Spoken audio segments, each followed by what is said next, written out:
Olá, queridos, obrigado por você mais uma vez aqui para a nossa penúltima aula da Escola Bíblica Dominical, segundo trimestre, Betel, adultos, com o tema Mordomia Cristã. Finalzinho, partindo já para o seu encerramento. Daqui uns dias vamos fazer a última aula e esperar aguardar o próximo trimestre.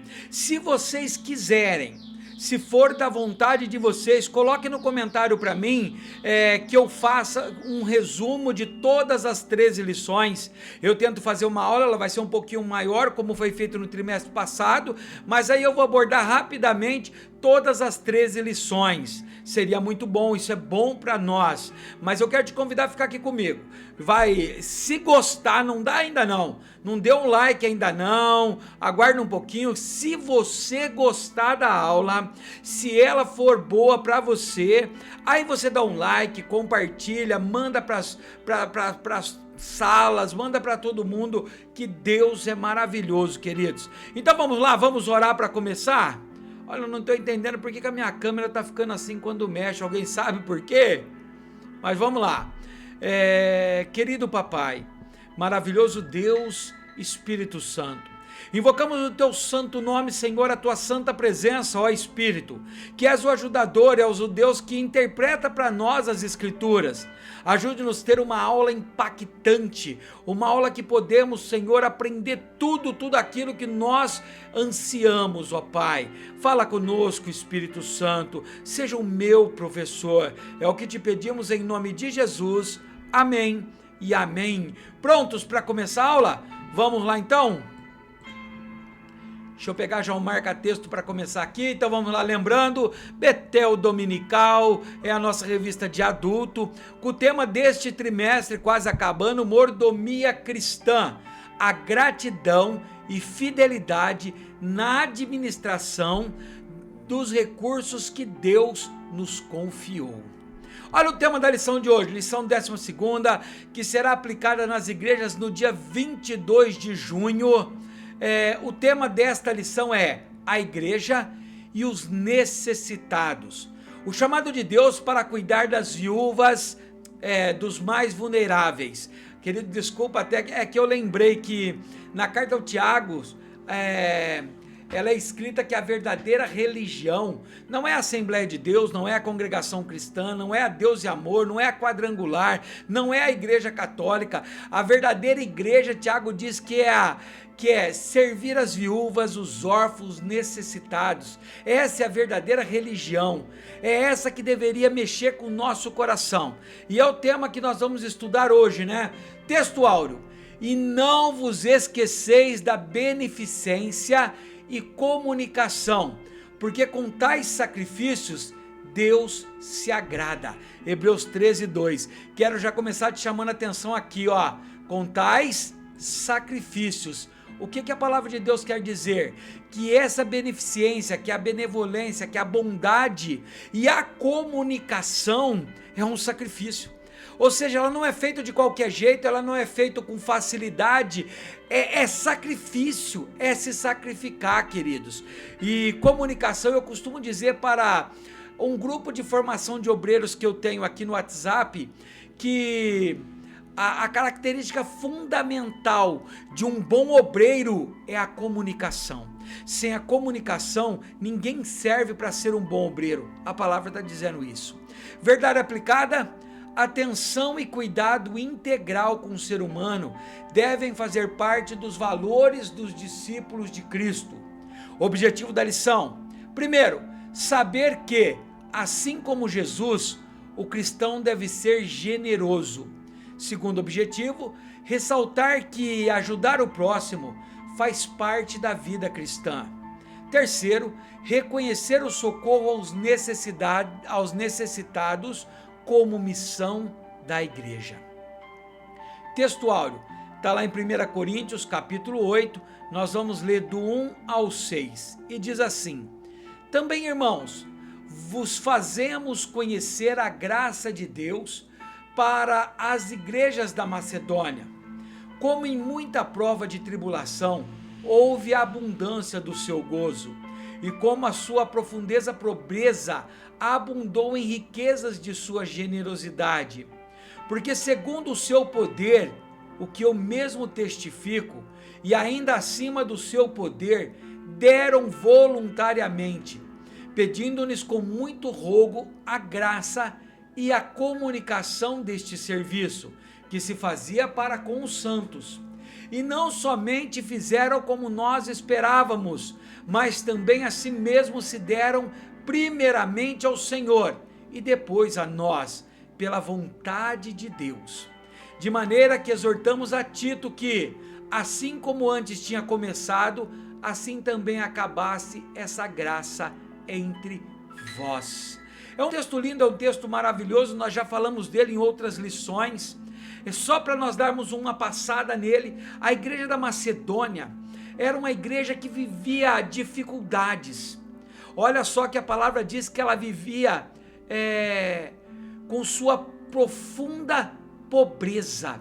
Era uma igreja pobre, era uma igreja carente, era uma igreja necessitada, mas mesmo assim abundou em riquezas da sua necessidade. Quando a palavra diz aqui riqueza das suas necessidades, não é que ela se tornou rica, mas a forma com que ela generosa, tornava ela rica de generosidade. Tão certo que no versículo 4 ela pede, ela roga para ela ter a graça dela também poder ajudar no serviço. Olha que coisa diferenciada, que valor que Deus deu a uma igreja dessa. Vamos lá então, introdução. Os membros do corpo de Cristo expressam fé e compromisso com a palavra de Deus. Quando? Ao contribuir para a assistência dos mais necessitados e a manutenção das diversas atividades regulares da igreja. Ou seja, todos nós, a responsabilidade, queridos, de ajudar o próximo não é só do pastor ou só da assistência social, é de todo cristão verdadeiro que expressa fé, porque ele sabe que ele ajudando o próximo, Deus o ajudará. Olha os textos, Romanos 12, versículo 11. Diz assim, nunca lhes falte o zelo, sejam fervorosos do Espírito e sirvam ao Senhor. Romanos 12, 11. Olha Hebreus 6, 10. Deus não é injusto, Ele não se esquecerá do trabalho de vocês e do amor que demonstram por Ele, pois ajudaram os santos e continuam a ajudá-los. Hebreus 6, 10. Imagina, queridos, você recebendo uma palavra dessa de Deus. A carta ao Hebreus, para mim o apóstolo Paulo escrevendo e dizendo que Deus não é injusto, que Ele não se esquece de quem ajuda o próximo. Olha só, Deus não vai deixar você passar necessidade se você do seu pouco tirar para ajudar o próximo. Olha o que Hebreus 13, 16 diz: não se esqueça de fazer o bem e de repartir com os outros o que vocês têm, pois tais sacrifícios Deus se agrada. Lembrando que a palavra sacrifício já nos traz o entendimento de que é difícil. É difícil você tirar do que você tem, do que você suou para conseguir, para poder ajudar um próximo que na maioria das vezes não vai merecer, mas quem somos nós para julgarmos merecimento? A palavra diz que nós temos que fazer o bem. A carta ao Tiago diz que aquele que sabe que tem que fazer o bem e não faz está cometendo pecado. Olha como isso é forte. Vamos lá, tópico primeiro, o exemplo das igrejas da Macedônia. O apóstolo Paulo deixou bastante claro o papel da igreja em relação às pessoas que precisam de ajuda, como fizeram os macedônios, que logo se dispuseram a auxiliar os irmãos de Jerusalém. É o texto que nós lemos, eu não sei nem se eu coloquei aqui, deixa eu ver. Mas eu não vou ler ele, que é o texto da leitura principal. Tá bom? Se você quiser, você professor, você professora, repita.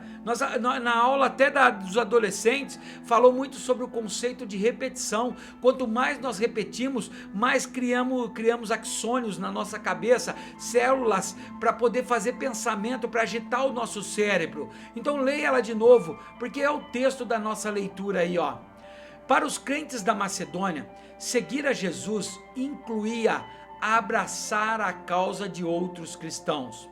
Eles demonstraram prontidão, generosidade, voluntariedade e principalmente alegria na contribuição. Ponto de partida: socorrer os necessitados é ordenança de Deus, é ordem de Deus. Nós não socorremos o necessitado porque somos bonzinhos, nós não socorremos os necessitados porque somos generosos, mas principalmente porque obedecemos a Deus. Essa é a introdução do que nós vamos estudar no primeiro tópico, tá? Então, se tiver dúvida, coloque nos comentários, esteja comigo aí. Se a aula estiver sendo boa, coloque no comentário, me ajude com incentivos para que eu não desista dessa tarefa de gravar lições. Vamos lá, 1.1. Deus generoso, igreja generosa. A igreja deve ser um farol que brilha na densa escuridão de um mundo egoísta, onde os cristãos trabalham para socorrer os necessitados. Olha Filipenses 2, 3 e 4. Nada façam por ambição egoísta ou por vaidade, mas humildade. Considere os outros superiores a si mesmo. Cada um cuide não somente dos seus interesses, mas também do interesse dos outros. Queridos, quando nós pegamos um texto desse, professor, professora, você que é aluno, você que quer compreender mais, você que quer crescer no entendimento da palavra, nós precisamos parar um pouquinho. Olha o que a palavra diz: não façam por ambição. Não faça pensando no que vocês vão receber em troca. Não doe algo dizendo assim: vai saber que amanhã ele vira um rico e ele vai me ajudar. Não, não, não. Não pode ser por ambição. Não pode ser como muitos hoje doam, tirando fotos, fazendo propaganda, jogando confetes, dizendo que ele é bom, que ele está doando, que ele está tirando dele para doar. Não, Deus não aceita esse tipo de doação. Ela não pode ser por ambição egoísta ou por vaidade. Eu estou doando porque eu sou bom. Eu estou doando porque os outros vão se lembrar de mim. Não funciona, queridos. A palavra de Deus é tão forte que ela diz assim, mas humildemente considere os outros superiores a você. Olha que texto forte. Na segunda carta aos Coríntios, a fim de motivar os irmãos de Corinto a serem generosos, o apóstolo Paulo deu o exemplo dos irmãos da Macedônia. Mesmo passando por rigorosas tribulação e pobreza, os macedônios foram generosos ao auxiliar os irmãos de Jerusalém. Mesmo texto que nós vimos aqui atrás e que está lá na leitura, no nosso texto de referência. Queridos, porque Paulo chama a atenção dos coríntios, dizendo, olha, vocês têm como ofertar. Olha o exemplo dos macedônios. Eles viviam em extrema pobreza, mas do poucos que eles tinham, eles eram generosos. Deus está vendo para o teu coração, Ele sabe que às vezes você está em falta. Queridos, mas eu sou testemunha vivo disso. Quando eu preciso de doações para ajudar outras pessoas, os que mais doam são os que menos têm. Os que mais têm são egoístas, vaidosos, ranzinzas, avarentos. Mas aquele que passa por dificuldade sabe a importância de compartilhar com o teu irmão. Como é lindo isso, né, queridos? Olha o que o John Stott e Chris Wright diz: 3 fluentes convergem para o rio da generosidade macedônia. A. Severa tribulação, a grande alegria e a extrema pobreza deles. Está lá no versículo 2. Em consequência, os macedônios contribuíram além do que podiam e suplicavam insistentemente o privilégio de participar. Seus valores eram totalmente diferentes. Eles se entregavam primeiro ao Senhor e depois a Paulo e aos seus companheiros. Que exemplos para os coríntios e para nós. Olha só, eles não tinham nada, o que eles tinham era muito pouco. E mesmo que Paulo falasse para eles, olha, não precisa, vocês estão precisando mais. eles insistiam em participar disso, porque eles sabiam que quando nós ofertamos a Deus, Deus retribui 1 milhão de vezes mais, que quando temos o coração generoso, Deus cuida de nós e se agrada de nós. E ai, filho e filha querida de Deus, que Deus se agrada. É maravilhoso, queridos. Vamos lá, continuação. 1.2, alegria em meio à tribulação. Momentos de tribulação e escassez tendem a oprimir o nosso espírito e nos deixar apáticos em relação às necessidades do próximo. Entretanto, olha que coisa linda, os irmãos macedônios não deixaram que as adversidades que estavam enfrentando impedissem sua contribuição aos santos em Jerusalém. Possivelmente eles consideraram a necessidade dos irmãos em Jerusalém mais relevante e urgente do que a deles mesmos. 2 Coríntios 8:4. Eles nos suplicavam insistentemente o privilégio de participar da assistência aos santos. Isso fez com que Paulo citasse a atitude dos macedônios como exemplo de generosidade a ser imitado.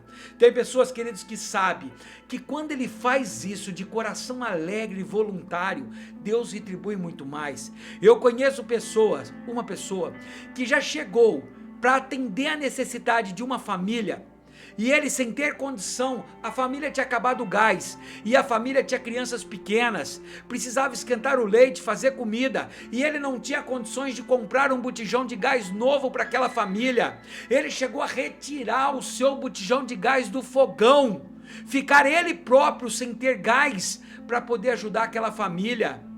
Queridos, só com o amor de Cristo faz isso. Olha o comentário do bispo Abigail Almeida. A igreja da Macedônia deu seu coração ao Senhor. Em seguida, se deram a si mesmos a seus amigos crentes que, por sua vez, acabaram por dar o que tinham à obra de Deus. É neste ponto que a graça de Deus deve começar. Deixa eu ver se eu coloquei esse versículo. Coloquei. Romanos 12, capítulo 1. Portanto, irmãos, rogo-lhes pela misericórdia de Deus que se ofereçam em sacrifício vivo, santo e agradável a Deus. Este é o culto racional. E olha que já estudamos isso, hein? O que é um culto racional? Não é aquele que é quadradinho, sem barulho, sem palmas, sem manifestação do Espírito Santo. É um culto onde você sacrifica o seu eu para adorar a Deus, para ofertar a Deus, para ajudar o próximo. Queridos, não é fácil quando você tem apenas um saco de arroz, sabendo que você não sabe quando vai possuir um segundo, e você precisa ajudar outra pessoa, compartilhar o pouco que você tem. Mas como a viúva lá no Velho Testamento, que ia ter que entregar os teus filhos, e o profeta fala para ela despejar o mesmo pouquinho de azeite que ela tinha, era para despejar nas vasilhas que ela pegou emprestado. Deus multiplicou para ela, e Deus vai multiplicar. Tenha fé. O fato espiritual da obediência é crescer em maturidade. Olha o que é esse fato espiritual, ó. E quando você obedece, é crescer em maturidade e no compromisso de dar ao Senhor o que lhe é devido. Deus pode ter o nosso dinheiro e ter nossos corações. Jesus disse: porque onde está o teu tesouro, estará também o teu coração. Queridos, é muito importante. Essa revista inteira, ela vem falando desde o começo sobre a mordomia cristã, sobre a generosidade, sobre a contribuição, sobre a oferta, sobre como administrar aquilo que Deus coloca na tua mão, os teus bens materiais, os bens da igreja. Sabe para que tudo isso, queridos? Para que Deus possa abençoar a mim e a você financeiramente. O povo de Deus tem mendigado o pão. O povo de Deus tem passado muitos apertos por falta de ser generoso.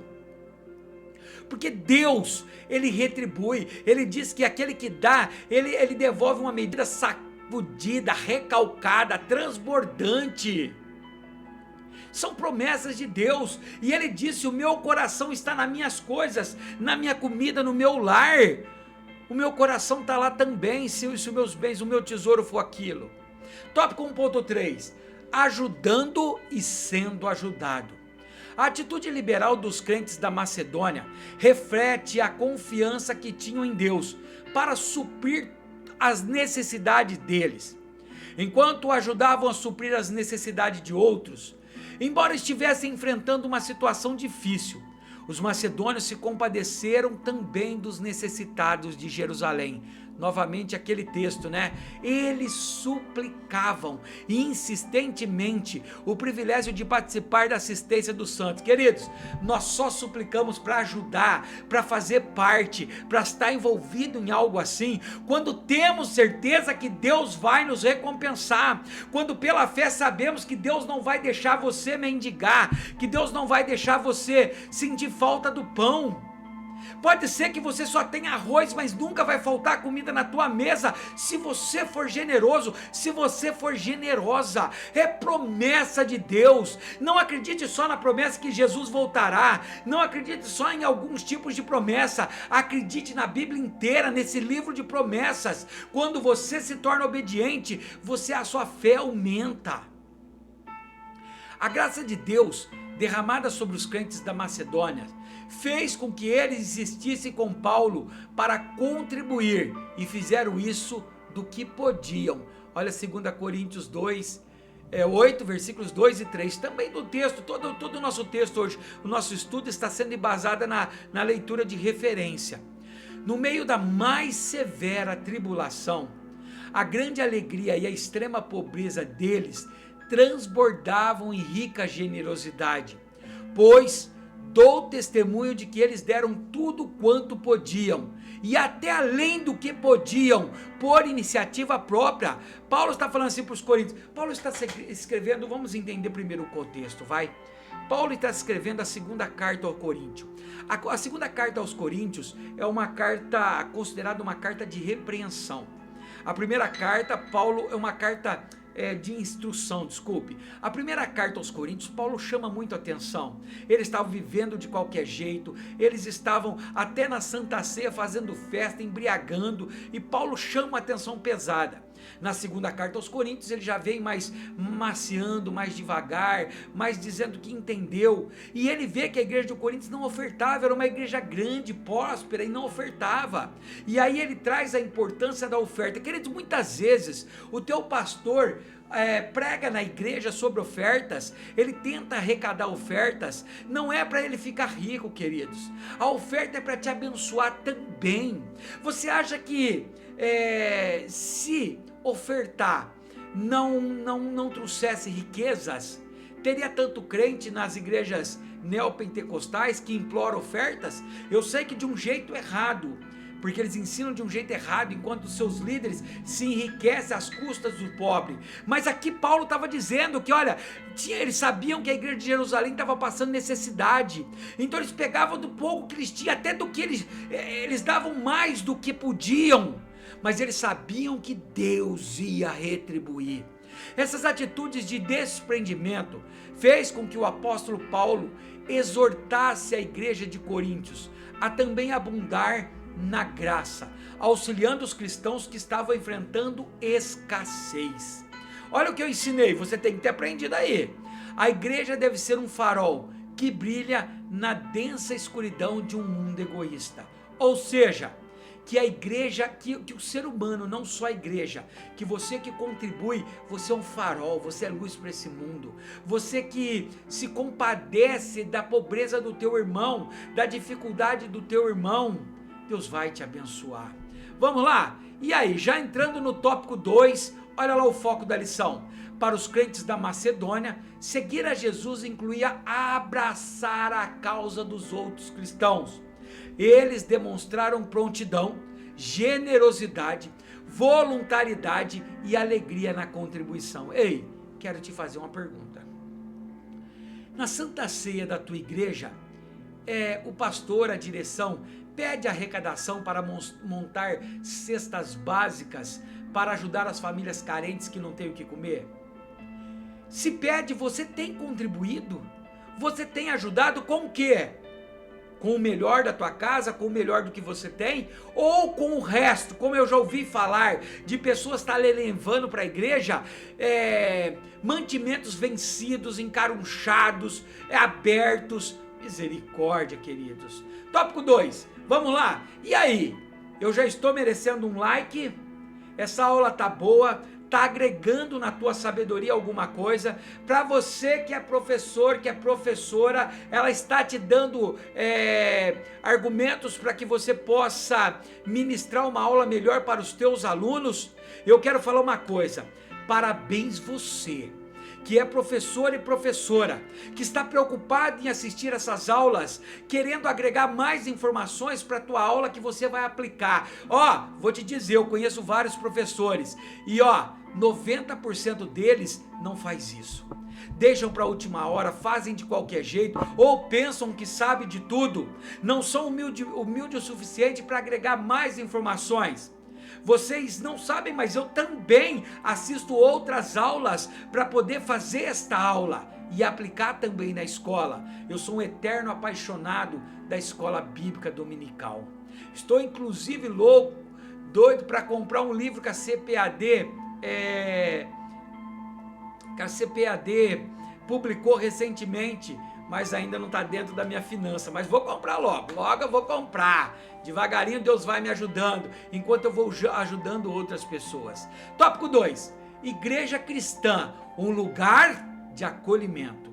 Cultivar um ambiente fraterno na igreja evidencia a fé professada não apenas em palavras, mas também na prática de boas obras. Deixa eu ver, mas eu não devo ter colocado esse texto aqui não, que ele é grande demais, hein? Não. Então vamos fazer o seguinte, você que está aí comigo, você que é uma pessoa assídua, que está em todas as aulas comigo, você pode dar uma pausa nesse texto agora, nesse vídeo agora?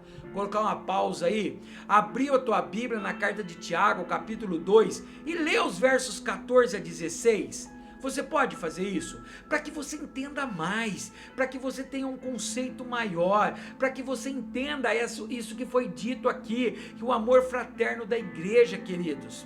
Queridos, eu já ajudei muitas pessoas na igreja, já ajudei fazendo vaquinha, juntando dinheiro para comprar a geladeira para quem não tinha, comprar fogão, para adquirir roupas, mantimentos. E eu confesso que a maioria das vezes essas pessoas não ficam na igreja.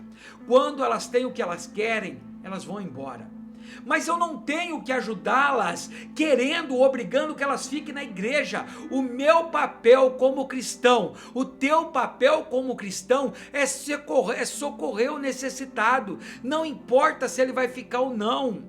Eu já ouvi um conselho de pessoas falando, cuidado, você vai ajudar com tudo que você tem e você vai ficar frustrado porque elas vão embora. Que eles não importa para mim que elas vão embora, o importante é que eu fiz a minha parte. É a mesma coisa quando você chega na porta de um supermercado e tem uma pessoa pedindo, mendigando uma marmita, um alimento ou qualquer coisa assim. Queridos, e muitos de nós não damos, porque sabemos até ou desconfiamos que eles vão pegar esses mantimentos e às vezes vão vender e trocar em drogas, em bebidas, mas não tem como eu negar uma ajuda a um necessitado que está ali. O que ele vai fazer com a oferta que eu estou dando para ele não é problema meu. Os crentes da igreja primitiva exercitaram isso, partilhando, o que tinham para que não houvesse necessidade entre eles. Lembra o texto de Atos? Olha lá, capítulo 2, versículos 45 e 46. Vendendo suas propriedades e bens, distribuíram a cada um conforme a sua necessidade.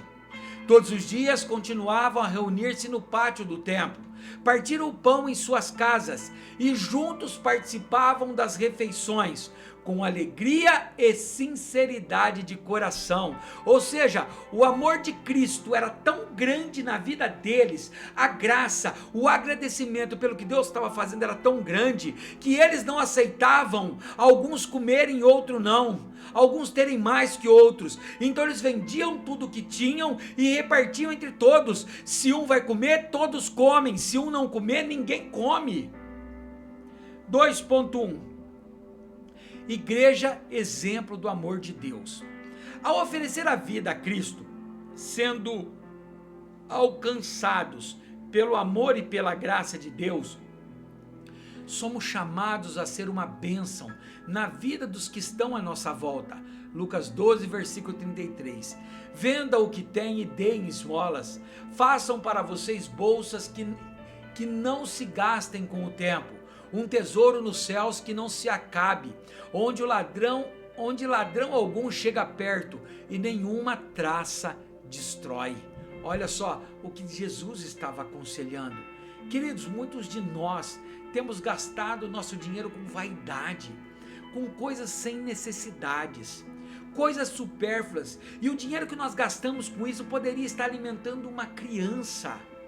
Eu gostaria de chamar você, de convidar você, para que você assistisse, eu acho que é a 10ª aula que foi publicada, mas é da revista Viver Mais. Você que é adulto, assiste aquela aula.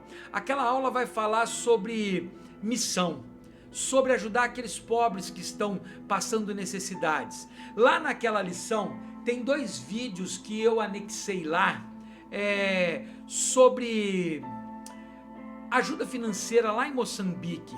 Eu gostaria que você assistisse ele. Me esqueceu o nome dele, eu não tenho a revista, só tenho a revista em PDF.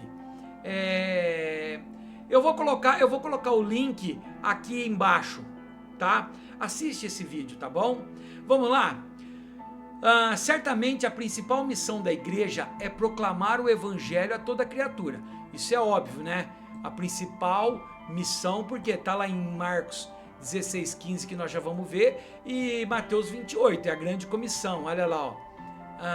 E diz: vão pelo mundo e preguem o evangelho a todas as pessoas. É certo que a principal função da igreja, a principal função minha e sua, é proclamar o evangelho. Mas isso não tira dos cristãos a responsabilidade do cuidado com os pobres e necessitados. Deus instituiu a igreja para que os crentes pudessem se reunir para adorá-lo, incluindo com contribuição financeira. Esses recursos possibilitam que a igreja siga adiante, indo cada vez mais longe na pregação do evangelho aos perdidos. Filipenses 4,16 vai dizer: pois estando eu em Tessalônica, vocês me mandaram ajuda, não apenas uma vez, mas 2, quando tive necessidade. Queridos, nós somos chamados para pregar o evangelho. Isso é para mim, isso é para você, isso é para todos. Ninguém está, como eu posso dizer, livre disso. Você é obrigado a pregar o evangelho. Você é obrigado a pregar o evangelho. Foi a ordem de Deus, é a ordenança. Se você não faz, cuidado. Eu sei que você pode não ser um missionário lá fora, nos lugares difíceis, mas para tua família você mas para tua vizinhança você tem que ser. Mas isso não nos ausenta de ajudar o pobre. De que vale você entrar numa casa que estão passando necessidade, que na geladeira só tem água, pregar o amor de Cristo, que Deus é bom, que Deus dá ajuda, e você não ajuda aquela família? Que raio de cristão é esse? Nós temos que entender isso de todo o nosso coração. Não adianta eu orar para uma pessoa que está passando fome e ir embora. Eu preciso orar, mas eu também preciso ajudar. Se você não tem condições, vai procurar a tua igreja, vai procurar assistência social, mas ajude. Não julgue porque ela não tem, ela precisa de comida, e a função minha e tua é ajudar os necessitados. Muitas vezes eu prego o meu evangelho mais com testemunho do que com a minha boca. 2.2 Igreja, lugar de fraternidade. O pecado distorceu o caráter do ser humano, que se tornou egoísta. Olha aqui, ó. O pecado já fez ele ficar egoísta, voltado apenas para o seu próprio eu. Diante dessa realidade, a igreja deve ser um lugar de exercício de solidariedade e prática do bem comum. Por isso que as palavras que nós lemos de Hebreu, ele falava que isso, ajudar o próximo, é uma oferta de sacrifício, porque nós temos que sacrificar o nosso egoísmo, o nosso eu, para ajudar aquele que não tem. Pela pregação da palavra, aprendemos a não confiar na nossa felicidade. a não confiar nossa felicidade aos bens materiais, mas acima de tudo a Deus. Como você já deve ter ouvido muitas vezes que os países mais ricos, Suécia, Suíça, Japão, é os países onde o índice de suicídio é maior. Sabe por quê? Porque o bem material não traz felicidade. Ei, você que está desesperado para ter um carro zero importado, isso não vai te trazer felicidade. Quando você tiver ele, você vai ver que você vai ter que buscar um outro melhor, um outro maior, porque a felicidade não está nos bens materiais. Você vai gastar tudo, vai correr atrás de roda de carro como um cachorro faz, e quando o carro para, ele perde o sentido, porque ele já tem o que ele quer. Queridos, presta atenção, não põe o seu coração, a sua esperança em bens materiais, em dinheiro, em ouro e prata, que a traça corrói e que o ladrão rouba, mas ponha no Senhor. Cada ato de bondade e generosidade que você faz, você está ajudando o teu galardão. Esse aprendizado nos leva a olhar além desta vida terrena, sendo mais sensíveis às necessidades de nossos semelhantes. 1 Tessalonicenses 5,14. Exortamos vocês, ou chamamos a atenção de vocês, irmãos, que advirtam os ociosos, que confortem os desanimados e auxiliem os fracos. Seja paciente para com todos. Olha que coisa linda de versículo. Continuando, vamos lá para o nosso 2.3. A estratégia do maligno, de Satanás. O salmista expressou, olha o que o salmista diz: não há quem faça o bem, não há sequer um. Está no Salmo 53, verso 3. Existem outras referências, Romano também tem essa referência. Esse é o estado do homem que vive sobre o demônio das trevas. Olha aí, 2 Timóteo 3, 3 e 4. Sem amor pela família, irreconciliáveis, caluniadores, sem domínio próprio, cruéis, inimigos do bem, traidores, precipitados, soberbos, mais amantes dos prazeres do que amigo de Deus. Certo? São essas pessoas. Se algo em você ainda se encaixa em algumas dessas maldições aqui, vou dizer assim, cuidado. Ore a Deus, jejue a Deus, você é uma nova criatura. Entretanto, fomos regenerados em Cristo e o domínio do mal foi destruído. 2 Coríntios 5,17. Portanto, se alguém está em Cristo, é nova criação. As coisas antigas já passaram e eis que surgiram coisas novas. Ou seja, queridos, essas coisas que tinham, esse bem que não fazíamos, a inveja, o orgulho, o ciúme, a ignorância, a raiva, a ira, isso que era coisa do nosso velho homem. Quando estamos em Cristo, Deus fez tudo novo. Mas vale te chamar a atenção de uma coisa: o corpo, a carne, milita o tempo todo contra o espírito. Ou seja, esse velho homem do passado ainda habita dentro de você. Se você não tiver atitudes solidárias, não for generoso, ele vai sufocar o teu espírito até te tirar a tua salvação. Por isso o apóstolo Paulo nos exorta a, primeiro, não sermos avarentos, mão de vaca, mesquinhos, a praticar o bem, ser ricos, mas em boas obras. Olha aí, 1 Timóteo 6,18. Ordene-lhes, mande-lhes, obrigue-lhes que pratiquem o bem, sejam ricos, mas em boas obras, generosos e prontos para repartir. O avarento coloca o reino de Deus em segundo plano, porque tem como meta principal adquirir riquezas. Lucas 12,15. Então lhes disse: cuidado, fiquem de sobreaviso contra todo tipo de ganância. A vida de um homem não consiste na quantidade dos seus bens. Olha como a Bíblia é maravilhosa, queridos. Esses versículos chegam a me encher o coração. A Bíblia está bem clara: cuidado onde vocês estão colocando a tua esperança. A esperança vem do Senhor. Segundo a Bíblia, muitos caem na armadilha do diabo devido ao dinheiro. Olha 1 Timóteo 6, versículos 9 e 10. Os que querem ficar rico caem em tentação, em armadilhas e em muitos despojos descontrolados e nocivos que levam o homem a mergulhar na ruína e na destruição.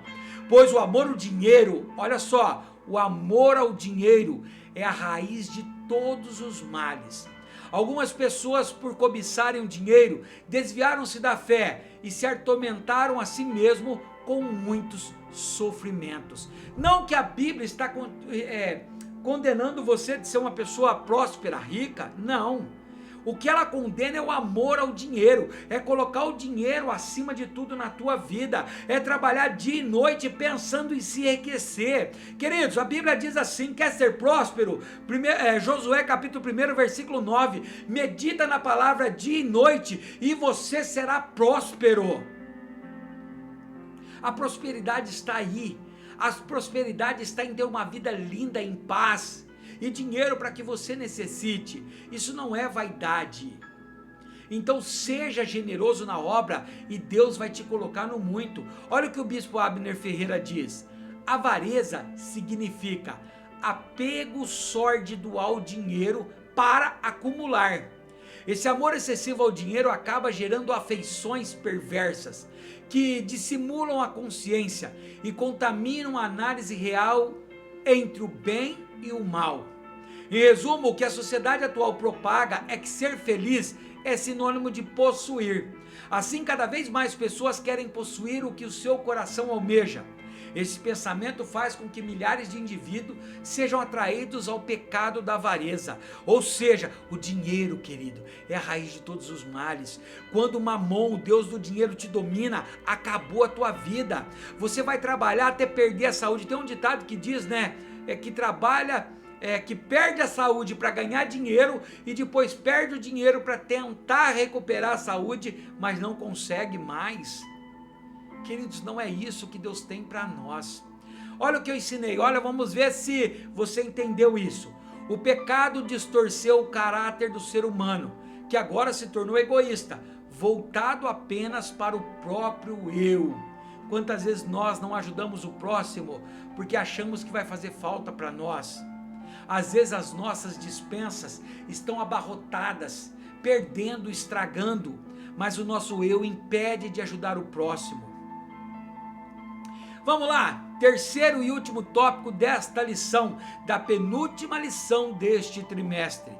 Tópico 3, cooperando com a igreja local. Neste último tópico, veremos que cada membro do corpo de Cristo é responsável pela edificação e pelo crescimento da igreja local. Efésios 4, versículo 16. Dele todo o corpo ajustado, unido pelo auxílio de todas as juntas, cresce e edifica-se a si mesmo em amor, na medida em que cada parte realiza a sua função. Ou seja, até você, que talvez fica no cantinho do banco da tua igreja, que tem vergonha de falar, que tem vergonha de ensinar, que tem vergonha, você faz parte desse corpo.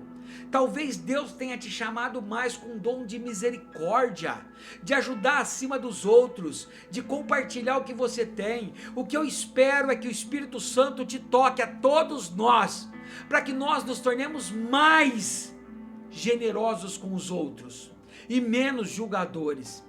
Esse comprometimento se expressa tanto na participação nas muitas atividades, quanto na contribuição financeira, a qual permite a manutenção do templo, o sustento dos obreiros que se dedicam em tempo integral e o socorro aos necessitados. Entendeu o que é essa ajuda financeira? O que ela tem que fazer? Ela tem que suprir o sustento dos obreiros que trabalham por tempo integral, e ela tem que ajudar na manutenção da igreja e, principalmente, também, socorrer quem não tem o que comer. Isso que é cooperando com a igreja. Olha o foco na lição.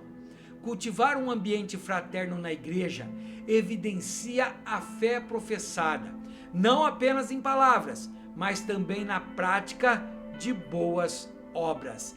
Tiago capítulo 2, versículo 14 ao 26. É aquilo que eu pedi para que vocês lessem, para que vocês marcassem na Bíblia de vocês. que é o que se refere a isso daqui, ao ambiente fraterno. Tópico 3.1, cooperando com a manutenção do templo. É muito prazeroso chegar na igreja e observar o zelo com a casa do Senhor. Olha o que Romanos 12:11 diz: nunca lhes falte o zelo, sejam fervorosos no espírito e sirvam ao Senhor. Ou seja, é obrigação minha, é obrigação sua, cuidar da casa, da manutenção. Queridos, eu tenho visto tanto descaso com a casa do Senhor. Quando termina um culto, para ser simples, é tantos copos descartáveis esparramados na igreja, é tanta sujeira, é tanta embaixo de cadeira chicletes grudados, é tanta falta de ordem, de limpeza, de necessidade, é tanta sujeira dentro de banheiro que não são capazes de dar uma descarga, não são capazes de colocar a mão no bolso para ajudar a obra, para pintar a igreja. A igreja é a casa do Senhor. Lá no livro de Ageu, Deus chama muito a atenção do seu povo, que cuidava das coisas deles, mas abandonava o templo. Nós precisamos tomar cuidado com isso. Nós fazemos parte dessa manutenção do templo. Se você não pode com o teu dinheiro, mas você pode com a tua mão de obra, chame o teu pastor e fale: olha, tá feio isso daqui, eu quero ajudar, tá muito calor, eu quero comprar um ventilador para a igreja, olha, vamos fazer uma campanha para reformar os trincos da igreja, o som da igreja. O cuidado com o templo reflete o bom uso das contribuições que chegam aos pastores. 1 Crônicas 29:2. Forneci grande quantidade de recursos para o trabalho do templo do meu Deus: ouro, prata, bronze, ferro e madeira, bem como ônix para os engates, e ainda turquesa, pedras de várias cores e todo tipo de pedras preciosas e mármore. O templo é um ambiente consagrado, onde os santos se reúnem para adorar e louvar a Deus em toda a sua glória. 2 Crônicas 7:1. Assim que Salomão acabou de orar, desceu fogo do céu e consumiu holocaustos e os sacrifícios, e a glória do Senhor encheu o templo. Queridos, como é bom você entrar numa igreja limpa, numa igreja organizada. Muitas igrejas você não pode sequer ajoelhar para orar, que você vai sujar o teu joelho. Em algumas igrejas você tem que levar um lenço para colocar embaixo do teu joelho. Onde já se viu isso? Banheiros com papéis, com cesto lotado, com cheiro ruim. A casa de Deus tem que ser zelada. Graças a Deus pela vida de cada ofertante dizimista que investe na obra de Deus, inclusive para que os prédios das igrejas estejam sempre bem conservados. Lucas 21, do 1 ao 4 diz: Jesus olhou e viu ricos colocando suas contribuições nas caixas de ofertas. Viu também uma viúva pobre colocar 2 pequenas moedas de cobre e disse: afirmo que esta viúva pobre colocou mais do que todos os outros. Todos esses deram do que lhes sobrava, mas ela, da sua pobreza, deu tudo o que possuía para viver. Olha, esse texto é o da viuvinha, né? Lindo isso, né? Queridos, eu sei como é duro. A nossa igreja está labutando desde o final do ano passado para concluir 2 salas para os jovens adolescentes que não tem mais aonde colocá-los na nossa igreja, e até hoje não conseguimos concluir. Poucas pessoas amam a obra a ponto de ofertar voluntariamente. Como seria bom Deus levantar pessoas mais aqui para ofertar, para terminar nossas salas. O bispo Abner Ferreira diz: como é bom adentrar a casa de Deus e notar que não existem sinais de abandono.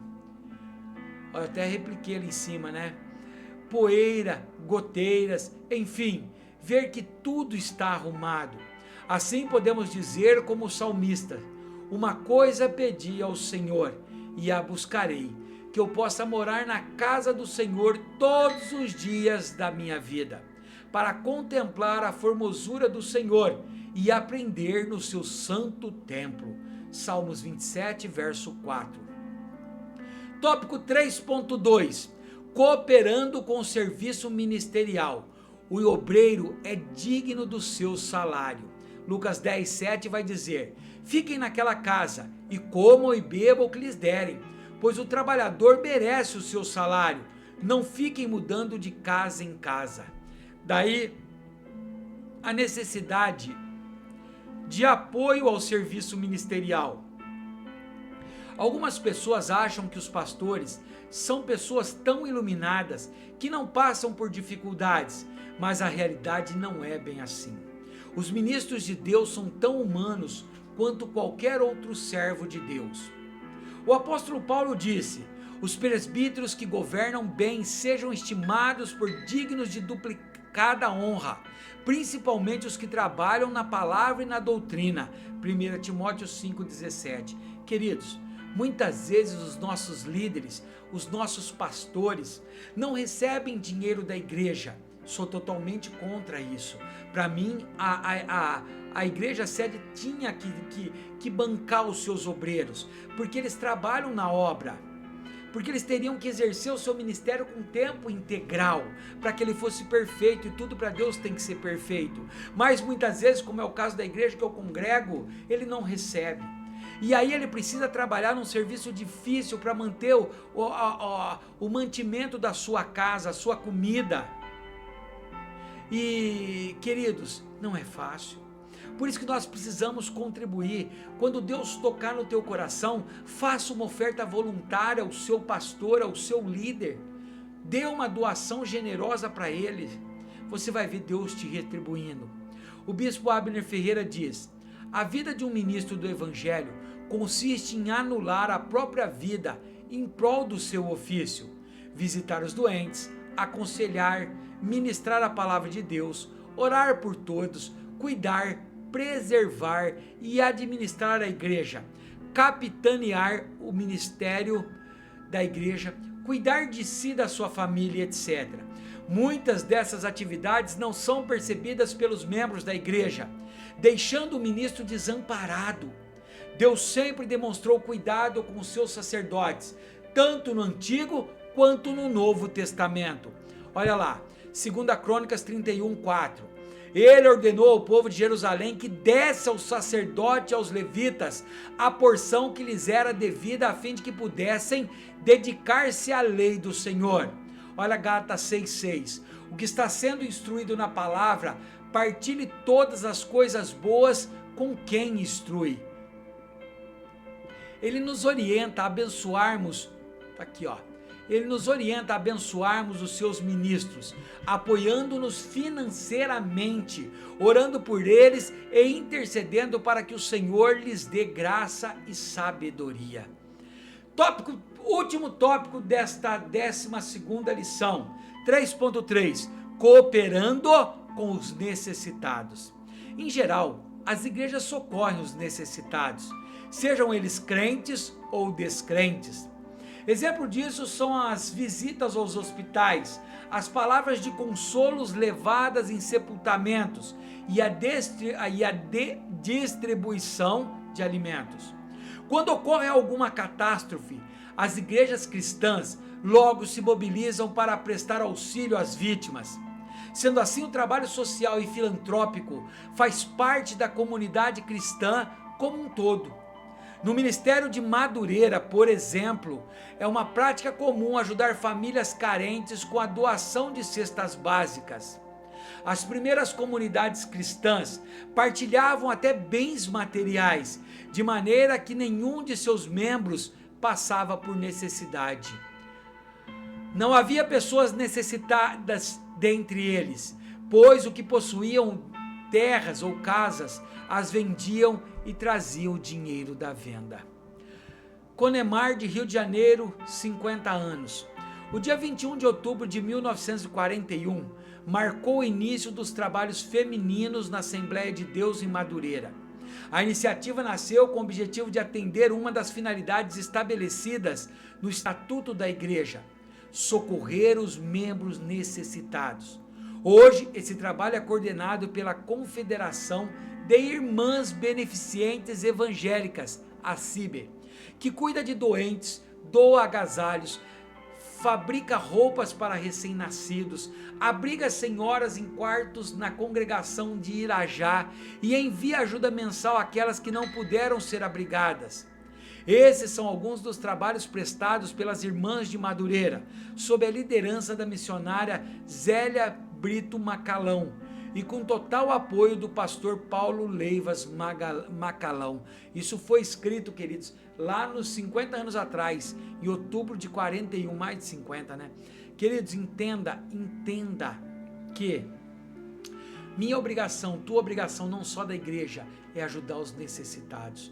Olha o que eu ensinei nesse terceiro tópico. O cuidado com o templo demonstra o bom uso das contribuições que chegam aos pastores. Conclusão: é fundamental que a igreja permaneça atenta ao exemplo de Jesus Cristo, enquanto está comprometida com o cumprimento da missão. Nosso Senhor, além de pregar a palavra, chamando o povo ao arrependimento e à fé no Evangelho, olha lá, Marcos capítulo 1, versículo 15. O tempo é chegado, dizia ele. O reino de Deus está próximo. Arrependam-se e creiam nas boas novas. Também estava atento para socorrer os doentes e suprir as necessidades físicas dos que estavam ao seu redor. Vamos ver esses textos? Mateus 14:14. Quando Jesus saiu do barco e viu tão grande multidão, teve compaixão deles e curou os seus doentes. Mateus 14:16. Respondeu Jesus: eles não precisam ir, deem vocês algo para comer. Lucas 10:37. Aquele que teve misericórdia dele, respondeu o perito na lei. Jesus lhe disse: vá e faça o mesmo.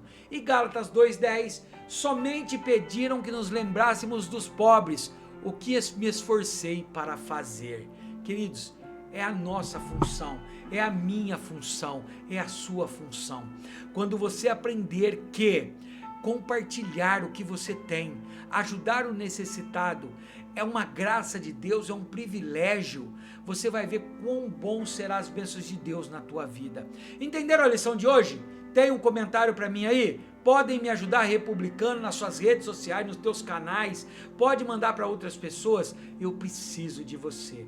Olha a próxima lição, última lição, dia 29 de junho, a lição 13. Ei, essa eu acho que vai ter pouco aluno, hein? Essa vai ter poucas pessoas aqui assistindo, porque ela fala de dízimos e ofertas hoje. Um compromisso de fé e generosidade no reino de Deus. Ou seja, queridos, quando se fala em tocar a mão no bolso, colocar a mão no bolso para ajudar a obra do Senhor, as coisas pioram. Quantas pessoas até saem da igreja para não ofertar, quantas pessoas que não dizimam, e aí ficam procurando vídeos em outras redes sociais, de pessoas que entendem que não precisa ofertar, que não precisa dizimar, arrumam argumentos, mas além de tudo, o dízimo é ofertar, é fé, é sabendo que Deus me deu 100% do que veio na minha mão, e eu estou dando 10% para que ajudasse a obra dele. Olha, vai ser um assunto polêmico, espero te ver aqui. Vamos lá então, queridos, orar para encerrar? Obrigado por você comigo até agora, tá bom? Pai querido, Pai amado, soberano e poderoso, obrigado por esta aula maravilhosa, obrigado, Senhor, por nos ensinar, por nos mostrar, Senhor, a importância de ajudarmos os necessitados, de ajudarmos a manutenção da igreja, de ajudarmos o corpo de Cristo. Ajude-nos, Senhor, nos prospere cada vez mais, mostrando que quanto mais nós damos, mais recebemos. É no nome de Jesus que oramos. Amém e amém. Deus te abençoe.